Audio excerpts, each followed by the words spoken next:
Hello hi friends, ఈరోజు అయితే మనం కాకినాడ రొయ్యల పులుసు రొయ్యలు తెప్పించినాము.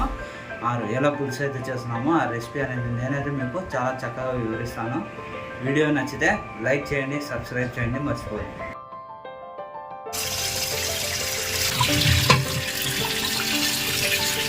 చేసుకున్న తర్వాత ఇందులో మనం కొద్దిగా పసుపు, కొద్దిగా ఉప్పు, నిమ్మకాయ కలుపుకోవాలి. చేతితో దీన్ని మనం బాగా కలిపి వాష్ చేయాలి. ఇందులో మనం రుచికి తగినంత టేస్ట్గా ఉప్పు వేసుకోవాలి.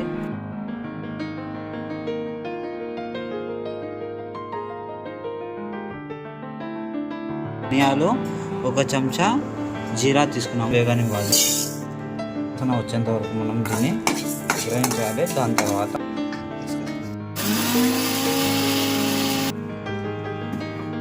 రెండు ఉల్లిపాయ గడ్డలను మనం ఒకటిలో 4 చేసుకొని గ్రైండ్ చేసుకోవాలి.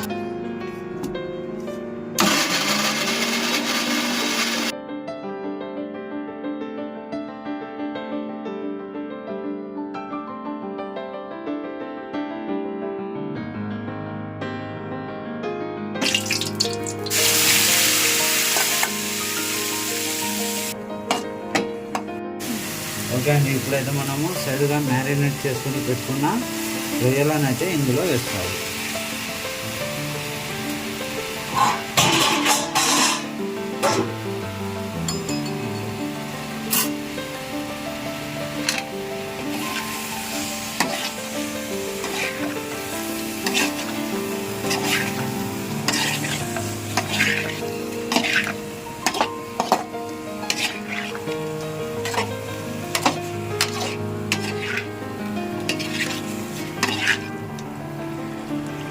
చేసిన అల్లం వెల్లుల్లి పేస్ట్ వేసుకోవాలి.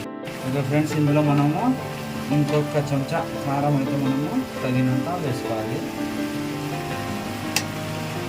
ఇది ఎక్కువ కారం కూడా కొంచెం దీంట్లో వేసుకోవాలి. ఫ్రై చేసి పెట్టుకున్న ధనియాలు వేసుకోవాలి. టమాటాలను కట్ చేసి దూరంగా పట్టుకోవాలి. ఇందులో మనం కొంచెం పుదీనా వేసుకుంటే చక్కటి సువాసనతో మనకు రొయ్యల పులుసు అయితే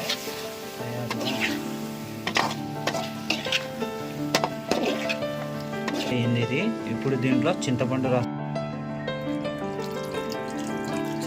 రసం అయితే ఇందులో మనం